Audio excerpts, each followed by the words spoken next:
Philadelphia 76ers look to have dodged a bullet as the worst fears have not been confirmed, and there is some positive news regarding the status of Joel Embiid. On top of that, we have some updates regarding some other members of the roster, including Paul George, Jared McCain, and finally Dominick Barlow. Why this team could be inching closer to getting itself to its entirety and looking like what they are designed to be on paper. I do want to lead with the story being Joel Embiid. Now, the last time we spoke about this topic here, we got the news that his knee had swollen up, and not the surgically repaired knee that on his left side that did have 2 surgeries in the past 18 months, but the other knee, likely due to a little bit of overcompensation there. Well, we got some positive news in this regard as Shams Charania returns to the surface saying 76ers center Joel Embiid was reevaluated tonight on his right knee and has no structural issues and is day-to-day. Now, we also have some updates on some other members of the roster, but the hit on Embiid directly right here, to me, the biggest thing is there is no structural damage here. And Embiid, one thing that I appreciate this year was up front, right at the press conference at the beginning of the season, saying,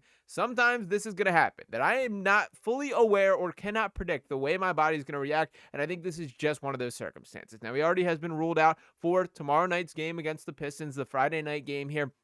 We will not be seeing him in action, but the fact that this is not a long-term sideline, I think we have to view as a huge positive. Now, another guy who has been brought up in the conversation is Paul George. And to dive into the latest here, we do have regarding Paul, and I want to pull this article from Sixers Adam Aronson here, who writes, Paul George, left knee surgery, will be reevaluated later this week after meeting with doctors on Tuesday night, the Sixers said after the victory over the Boston Celtics. Quote, the final stage of his return to play plan involves the continued strengthening of his left quadriceps, which will be managed through a strength and conditioning program and on-court basketball activities, the team said. He'll be reevaluated later this week. It was more encouraging news. The Sixers head coach Nick Nurse added that Joel Embiid, who underwent imaging on his right knee after reporting soreness on Tuesday morning and missed the team's third game of the season against Boston, has no structural damage and is day-to-day.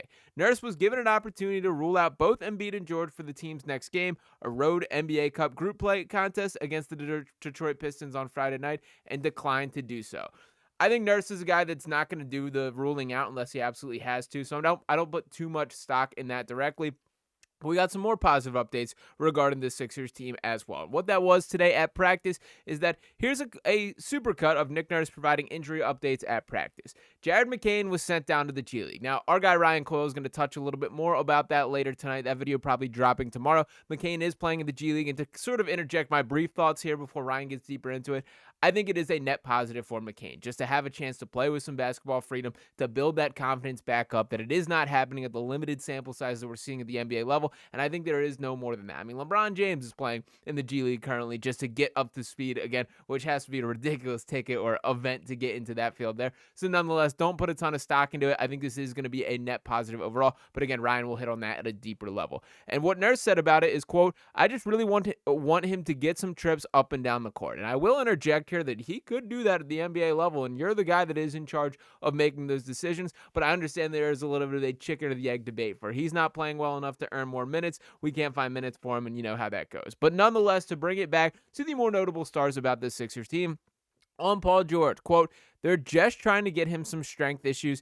and cleaned up so he's ready and limit the possibility of re-injury. And once again, the full quote that was brought to the table here is Paul George is in the final stage of his return to play process and will be reevaluated later this week. George is nearing a return, but doctors want additional strength in his left quadriceps to support his knee. This one I have a bit more panic on. The reason I say this is there is no reason why Paul George is not actively playing NBA basketball. Let's not forget that this dude had surgery back on July 14th, with the news at the time saying Philadelphia 76ers star Paul George underwent a successful arthroscopic procedure on his left knee Monday to treat an injury suffered during a recent workout, a team official tells ESPN. George is will now begin a rehab program and will be reevaluated prior to the start of training camp. That has been a long time. We're talking July 14th. That is August, September, October, and November. That is 4 months that we are past in what I would expect, while the full details were not released, what is typically a 6 to 8 week recovery. We're about double that to this point. Now, I do think the Sixers are being strategic about this. And the reason that I say this is I'm not saying that they had. Well, what I am saying here is I don't think there's been this urge to get Paul George back on the court as soon as possible. But I think they view him as more of the finishing touch to what this roster has to be, with the foundation established by the young figures, the VJ Edgecombe, the Tyrese Maxey. And I will also note that VJ Edgecombe has popped on the injury report ahead of Friday night's matchup with a questionable tag for back spasms there. Maybe a sign to not play him the second most minutes in the entire NBA, and the same lesson needs to be taken in regard to Tyrese Maxey there. But nonetheless, with Paul George directly, that is a guy who there is not this high sense of pressure for him to deliver. And it is crazy because this is a max contract guy. This is a dude that flashback last year. We're talking about him about the finishing touches on a contending Sixers roster, a team with legitimate championship aspirations.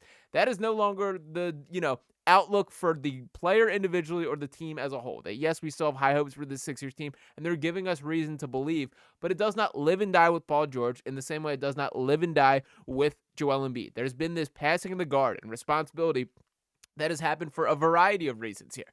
With that all being said, Paul George is still a damn good basketball player, man, and has been in this league for a long time.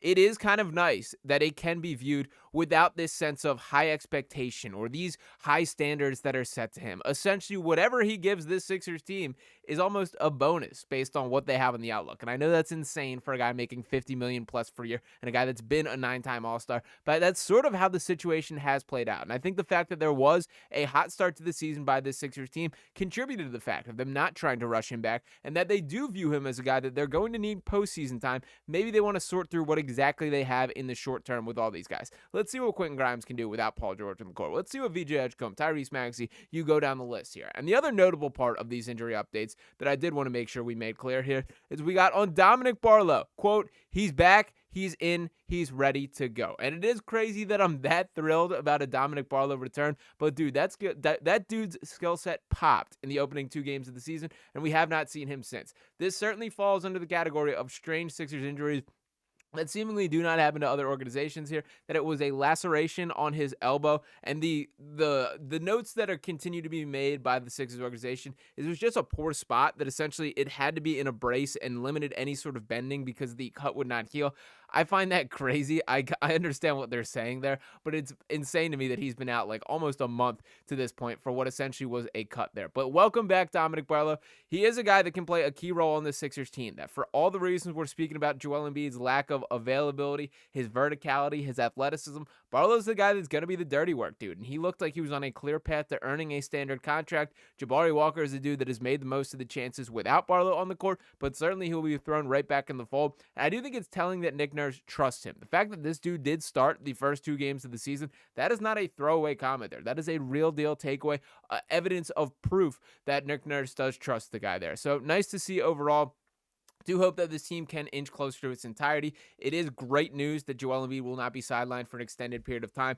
It is, I guess, positive news that Paul George is once again ramping up, almost back. It is a longer ramp-up period or a longer reevaluation period than I can think of for any player or any organization ever. But Dominick Barlow will be back as well. And maybe Jared McCain. This is the spark he needs to finally get right back on the right track. So this team is inching closer to how they are designed to be, to being at complete full strength, and we will continue to roll with the punches there. So to Dominick Barlow, welcome back to the Sixers. To Joel Embiid, keep hanging in there, man. Hopefully, well, thankfully, it is not a real deal long-term knee issue. And I'm encouraged, by the way, that the progress has continued to look on the floor directly there. So shout out to you guys for tuning into this video here. Let me know what you guys are thinking in the comments, and make sure to stay tuned for the next one, where Ryan gives a little bit of a deep dive into the Jared McCain situation. So appreciate you guys tuning in this video here. Make sure you're dropping a like if you have not already. Subscribe to the channel if you have not just yet. I'll be back talking to you next time right here on Sixers Digest. Peace.